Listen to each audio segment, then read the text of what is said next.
Ja, hallo, schönen guten Tag. Wir sind zwei Piranhas und wir erzählen heute was über Reliable Characters. Mhm. Was ist das denn? Wieso? Wieso denn reliable? Ganz ehrlich, das Wort musste ich tatsächlich googeln. Und da stand dann vertrauenswürdig. Ja, reliable, vertrauenswürdig, glaubwürdig auch. Mhm. Ne? Also, reliable Characters, da geht es darum, wie kann man Charaktere erzeugen in einem Computerspiel. Ne? Das heißt also, wie verlässlich sind die und wie sehr zutraulich sind die und wie sehr verliebt man sich in einen und so weiter.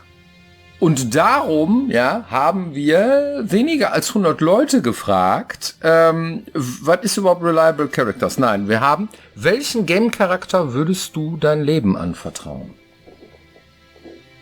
Ja, wem würdest du trauen? So. Und die haben Folgendes gesagt. Na, einem Charakter, der auf jeden Fall sein Spiel geschafft hat, also nicht einer, der selbst versagt. Wer wäre das? Den Witcher.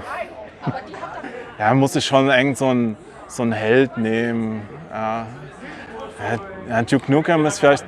Nee, dem vertraue ich nicht genug. Duke Nukem wäre nicht der Richtige. Der macht einen coolen Spruch, wenn ich sterbe und den Abhang runterfalle. Das wäre nix. Wenn ich einem Charakter mein Leben anvertrauen müsste, wäre das entweder Duke Nukem oder... Rayman geht auch nicht, er hat keine Arme, keine Beine. Max Payne ist auch so ein kaputter Typ, das geht nicht. Ja. Wer ist mein Held? Ich nehme Roy Schneider wahrscheinlich. Den kennt ihr nicht. Der ist ein Flugzeugpilot. Doppeldecker. Der rettet mich. Es wäre ein machtvoller Charakter, glaube ich. Darth Vader vielleicht. Obwohl, das wäre ein schlechtes Beispiel, aber Yoda, nehmen wir mal Yoda zum Beispiel. Ja? Der ist ein gutherzigen, so, ja. Boah, ich spiele, glaube ich, weniger diese typischen Hero, obwohl, ja gut, Zelda-Gamerin. Ja, Link macht seine Sache ja eigentlich ganz gut, ne? Aber so ein Jüngling, ich weiß nicht. Es gibt da definitiv welche, die mir jetzt just im Moment nicht einfallen. Deswegen sage ich dem namenlosen Helden, weil den spiele ich, wie ich möchte und deswegen vertraue ich mir mein Leben an. Vielleicht tatsächlich Sora aus Kingdom Hearts, der macht einfach, egal wie scheiße das läuft.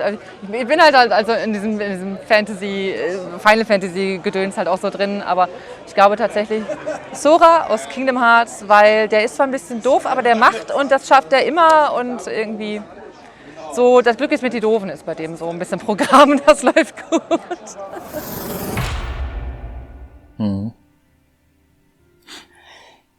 Wem willst du denn trauen? Ich habe echt lange drüber nachgedacht, ne? Ja. Und festgestellt, nee. Also die meisten sind entweder zwielichtig, raffen's häufig nicht, haben schon jemanden hops gehen lassen, selber jemanden umgebracht. oder sind tollpatschig, also so... Zeit der Anti-Helden irgendwie ja, so ein total, bisschen. Ja. Und weißt du, für wen ich mich dann entschieden habe? Gabrus Threepwood? Um Gottes Willen. Auf keinen Fall. Nein, Super Mario. Super Mario? Ja, Mario. Auch wenn der Bowser dich ins dunkelste Loch reinsteckt irgendwie, der holt dich immer wieder raus. Der gibt einfach nicht auf. Ja. Let's go! Ne? Und okay. Ja, Peach ist auch noch nie hops gegangen, also da würde ich sagen, komm, das muss gehen, ja. Ja? Mhm. Okay, ich habe auch so einen zwielichtigen Charakter, jetzt nicht aus der Games-Branche oder so, aber aus der Filmbranche. Ich würde Ray Donovan mein Leben anvertrauen. Boah, das ist so ein Problemlöser, ne? So ein Mafiosi ist das, ne? Aber wenn man irgendwie sein Kumpel ist oder zur Familie gehört, dann hat man eigentlich nichts zu befürchten. Ja. Problem daran ist, dass die halt immer alle irgendwie versuchen, gegen ihn zu rebellieren und naja. Okay, das ist aber schon fast illegal, Ja, ne? schon fast illegal. Und Das dann kann- müsstest du ja erstmal ein Ray Donovan-Spiel machen, damit das irgendwie zentral Ah, das stimmt. Also muss ich mich jetzt festlegen auf ein Spiel, ja? Auf einen Game-Charakter, ja. Ja, dann würde ich sagen Batman. Natürlich, was sonst? Ach so, okay. Das ist einfach, ne? Ja, nee, den würde ich aber nicht nehmen. Nein? Nee, den Was würde ist denn deine Superfähigkeit? Ich bin reich. Genau. Dann kommt er zu spät und dann hänge ich da. Ja, weiß nicht. Superman ist auch nicht schlecht. Weil Superman ist ja aber die haben ja letzte Zeit auch mal so ein bisschen so ein paar Dinger gebracht, ne, wo der so böse wird und so. Alle fanden es kacke, dass Superman böse wird und so. Und dann denkt man sich, ist er dann unvertrauenswürdig? Ja? Na, kommt irgendwie so ein Monster aus dem Weltraum und so, dann haut er alle Häuser in Klump, ist er vielleicht auch nicht so der nette Junge von nebenan, ne?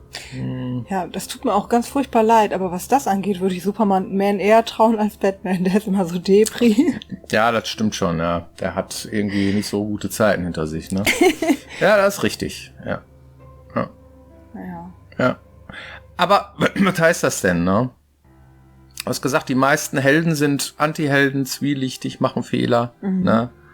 Und ja, von der Gurke zum Superheld, was macht das aus? Hast du da hingeschrieben? Genau. Ja, das heißt also, von der Supergurke zum Superhero, ja? Superhero ist für dich auf jeden Fall die vertrauenswürdige Person. Das heißt, auf den kannst du dich verlassen. Ja? Das ist ein Heldentyp. Zumindest kann der Dinge, die ich selbst nicht kann. Wenn man in so einer Charakterbogen reinschreibt, bei uns im Spiel, wir haben ja so ein internes Wiki, ne, wo wir halt so NPC-Sheets machen und so, dann schreiben wir auch ab und zu mal rein, ist so ein Heldentyp. Ja? Ist das damit gemeint? Eigentlich nicht. Eigentlich ist da so mehr das Äußere mit gemeint und die Wirkung, die er hat, ob er vertrauenswürdig ist oder nicht, hat damit nichts zu tun. Genau. Ja? Vertrauenswürdig ist halt irgendwie, ich kann mich auf den verlassen. Das heißt also, wir haben sowas wie Crew-Party-Member, die man mitnehmen kann. Ja? Und dann gibt's halt so Sachen, gibt's persönliche Vorlieben, warum man einen Charakter mitnimmt. Ja? Der hat dann diverse Features. Crony zum Beispiel, unsere Drohne, hat irgendwie eine Taschenlampe, der kann den nachts leuchten, ja, wenn es dunkel wird. Oder irgendwer wie Kaya zum Beispiel oder so, die hat halt irgendwelche Feuerbälle, die sie aus der zweiten Reihe schießen kann. Das heißt, die hat halt Fernkampfunterstützung. Oder es ist irgendwie, der macht coole Sprüche, wie der Falk irgendwie, der ist halt lustig. Oder wie Bully, der einen ständig irgendwie, keine Ahnung, wie so ein Robot-Yogi ständig Scheiße schreit und ich will dich umbringen oder sowas. Das findet man vielleicht lustig und so weiter, ja. Das heißt also, welchen Charakter man mitnimmt, hat das immer unbedingt was mit Vertrauenswürdigkeit zu tun. Ich würde sagen, das ist wie so zwei Graphen, die sich so ein bisschen überschneiden. Ja. Auf der einen Seite ist es, wie treu ist der? Ja. Ne? Also so ein Crony zum Beispiel, der ist immer auf meiner Seite, egal was ich tue. Aber an einigen Momenten scheitert der vielleicht. Und andere Charaktere, da ist dann irgendwie, sind dann die Fähigkeiten. Das heißt, der ist unwahrscheinlich mächtig, der könnte mir viel leichter helfen oder hat viel mehr drauf oder voll das coole Feature, aber der mag mich vielleicht nicht gut genug leiden oder dem sind andere Sachen wichtiger oder sowas. Das heißt, diese Sachen, die sind dann irgendwie, und im Idealfall habe ich jemanden, der super treu ist und auch noch voll was drauf hat. Und das wäre dann die ideale Figur, der ich mich anvertrauen könnte. Es gibt ein Beispiel, das mir einfällt, und zwar Marcus. Das ist ein Supermutant, das Fallout, ich glaube Fallout 2 oder 1, weiß nicht, ich glaube 2 war das, ja. Der ist halt super mit seiner Railgun unterwegs und hat eine fette Rüstung an und so und ist fast unkaputtbar, ja. Und wenn du den in deiner Party hast, dann nimmt er seine Railgun und mäht alles nieder. Auch dich. Und deine eigenen Leute. Wenn der alleine dabei ist, ist das schon gut, aber das ist auch nicht stark genug, ja. Und man muss den halt immer so irgendwie strategisch so von sich fernhalten oder so als Tank in die Menge reinwerfen, so, sagen, pass auf, geh mal vor, damit das funktioniert, weil vertrauenswürdig ist er überhaupt nicht. Trotzdem ist der cool. Das heißt also, der ist auf meiner Seite, aber der hat halt irgendwie ab und zu mal so Ausraster und dann mäht er alles nieder, so, ja. Und das war schon ein bisschen ärgerlich. Ne? Das ist so wie bei Dungeon Keeper. Irgendwann kommt Horny und haut alles platt, haut meine eigenen Leute kaputt, obwohl du bist doch eigentlich auf meiner Seite. So, ne? Findet man das lustig? Ja, also in den passenden Momenten findet man das schon lustig, ne? Wenn der durchdreht irgendwie Zahltag und dann ist er irgendwie unzufrieden und dann fängt er an, irgendwie deine eigenen Leute zu massakrieren. Ja? Ja, ist schon interessant. Wir haben auch so einen Charakter, nämlich Nasty. Die ist eigentlich schon vom Namen her, die ist gemein. Ne? Und die ist auch immer sehr vorlaut. Und mit der kann man eine Beziehung haben. Und die ist halt irgendwie ständig versucht die dich zu triezen und dies und das. Es gibt Leute, die finden das cool. Mhm. Ja, was ist denn richtig? Was ist richtig? Ich glaube, es gibt auch da wieder unterschiedliche Möglichkeiten, daran zu gehen. Ja. Früher war das häufig so, dass du eher den Superhelden, denn den Antihelden gewählt hast. Heute wandelt sich das, weil du ja auch an der Stelle wieder die Möglichkeit hast, übergeil zu sein an der Stelle. Ja, also du hast den Super Hoshi am Start und kannst damit einfach alles niedermähen, irgendwie, du hast das unendliche Inventar, du hast irgendwie voll die Features am Start und bist irgendwie total cool und bist übermächtig. Und früher war das häufig so, dass das der Spieler als besonders gut empfunden hat, so zu sagen, irgendwie, ja, ich bin jetzt der Super Hoshi, der ich im wahren Leben halt vielleicht nicht bin, aber im Spiel, da mache ich alle platt. Mhm. Heutzutage ist es eher so, dass das Thema Glaubwürdigkeit und wie sehr ich mich in eine andere Figur hineinfühlen kann, einen sehr viel höheren Stellenwert hat. Identifikation und solche Geschichten. Und da sind die Antihelden natürlich ganz weit vorne. Ein Charakter, der vielleicht auch Fehler macht. Der auch mal lügt oder andere Intentionen hat, vielleicht auch ein bisschen bösartig ist. Genau. Und das Wichtige an der Stelle ist, dass man verstehen kann, warum ist der so, ja? Also der ist nicht einfach nur total platt und ich bin jetzt böse. Ja, warum bist du denn böse? Ja, weil ich jetzt der Antagonist bin. Das ist natürlich ein bisschen wenig, sondern wenn man auch noch irgendwie einen Grund dafür hat, man verstehen kann, aber irgendwie hat er ja auch recht. Das ist natürlich dann super, denn dann ist man drin in der Geschichte oder viel leichter drin in der Geschichte und das trägt natürlich auch dazu bei, dass dann ein Spannungsboden aufgebaut werden kann oder eine bestimmte Beziehung zu einem Charakter entstehen kann, die ich sonst vielleicht nicht hätte, weil er einfach zu flach ist. Ja, dann tut es mir mehr leid, wenn mit dem was passiert, oder ich möchte mehr, dass der es schafft oder solche Sachen. Und diese Gefühle, die helfen uns natürlich sehr stark, um eine Geschichte zu erzählen und um zu schauen. Das ist natürlich auch bei jedem unterschiedlich. Als Eltern tun einem Kinder mehr leid, als Hundebesitzer tun dir die Tiere mehr leid und solche Sachen. Damit kann man natürlich auch spielen mit solchen Elementen und das betrifft natürlich auch Charaktere und ihre Charaktereigenschaften. Eine ganz wichtige Eigenschaft in dem Zusammenhang, weil du gesagt hast, was modern ist und was früher war. Ja, früher waren die Charaktere eindimensionaler. Ja. Ja, die waren einfacher. Gerade hier diese 80er-Jahre-Helden, ja, die sind alle ähnlich so, ja. Und das fanden die Leute irgendwann vorhersehbar. Ja. Und dann geht es um Vorhersehbarkeit bei vertrauenswürdig, ja. Das heißt also, würdest du dem dein Leben anvertrauen, heißt, du kannst dich darauf verlassen, du weißt, wie der tickt. In jeder Situation. Und es ist eigentlich recht eindimensional, darum vertraue ich dem, ja. Und der tanzt nicht aus der Reihe, der macht das auf jeden Fall und darum ist der vertrauenswürdig. Ist aber langweilig heutzutage, ja. Das sagt man irgendwie, ja, die müssen aber irgendwelche Ecken und Kanten haben und so weiter. Und da muss auch ein bisschen mehr irgendwie Unvorhersehbarkeit rein. Ist aber trotzdem kein Allheilmittel. Weil wenn nämlich Spieler, die wir auch selber beobachtet haben, zu den Gilden gehen und dann irgendwann sagen, das sind alles zwielichtige Charaktere, da sind ja gar keine Netten dabei, die finde ich ja auch irgendwie, ich weiß gar nicht, welcher Gilde ich mich anschließen kann.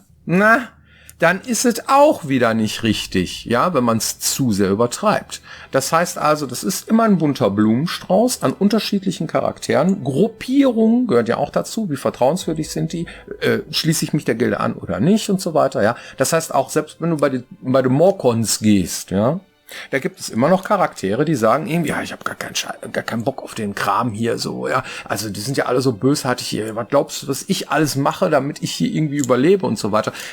Sag einfach, was der da macht und so und wir machen uns da ein. Wir sind nämlich eigentlich die Guten hier, ja.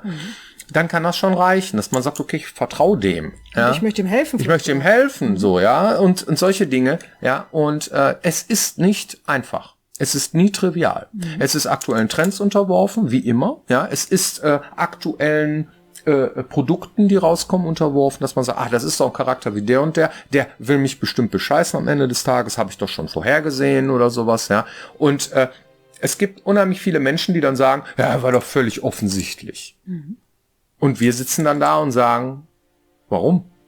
ja, habe ich mir so gedacht, das war so ein Gefühl, ja. Und dann geht's dann auch in die Richtung, wie präsentiert er sich? Ist der sehr einfach? Überrascht der dann am Ende tatsächlich? Oder habe ich mir doch gedacht, der will mich doch nur verarschen. Ganz dünner Belach. Ganz schwierige Aufgabe, solche Sachen zu machen. Und nur mal so kurz skizzieren, wie kompliziert das sein kann. Und am besten ist es tatsächlich, viele unterschiedliche Charaktere zu machen, ja, die möglichst unterschiedlich sind, damit man so ein bisschen, den Spieler vielleicht auch ein bisschen verunsichert, so, ja, wem kann ich denn jetzt hier trauen oder so, ja, und manchmal ist es auch ganz interessant, das Gegenteil von sich selbst zu sein. Darf aber auch keine Regel sein, weil wenn nämlich alle netten Charaktere nachher umgedreht sind und alle, die dich vorher angeblafft haben, ja, nachher die Netten sind eigentlich, ist das auch unglaubwürdig. Ja, da fühlt man sich auch irgendwie vom Spiel dann Das ist doch klar, irgendwie jetzt blafft er, ne, also schwierig. Ja. Hast du eine Community-Frage? Bestimmt. Ja. Die Frage lautet, weil wir jetzt gerade hier so sitzen, ne? Wurdet ihr eigentlich auch von Lens of Lore inspiriert, fragt jemand. Oh, Lens of Lore. Ja, aber selbstverständlich. Ja, habe ich hier sogar, ja, das ist der 3. Teil. Den fand ich sogar tatsächlich am besten, ja, obwohl der, wie heißt es, der Protagonist ein bisschen jung ist und schnöselig, fand ich so, ne? Das war irgendwie auch eine der Grundideen, ja, von Risen 3, die aus diesem Ding hier stammen, weil der Typ hat nämlich seine Seele verloren. So, und der Typ aus Risen 3 hat auch seinen Geist verloren. Das heißt, ja, auf jeden Fall. Aber sowas von, ja. Das ist also auf jeden Fall eine Spielereihe, die ich auch empfehlen kann. Ja, ist natürlich auch schon eine alte Kamelle mittlerweile so, ne?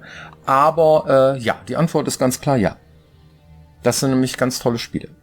Ja, vielen Dank für eure Aufmerksamkeit und wir sehen uns hoffentlich nächste Woche wieder hier, wenn es heißt Piranha Byton TV. Bis dann. Macht's gut. Ciao. Ich habe das nicht zu Ende gespielt. Warum nicht? Ich hatte einen Bug. Oh, beim zweiten? Ja. Lens of Lore 2? Ich kam nicht über die Schlucht.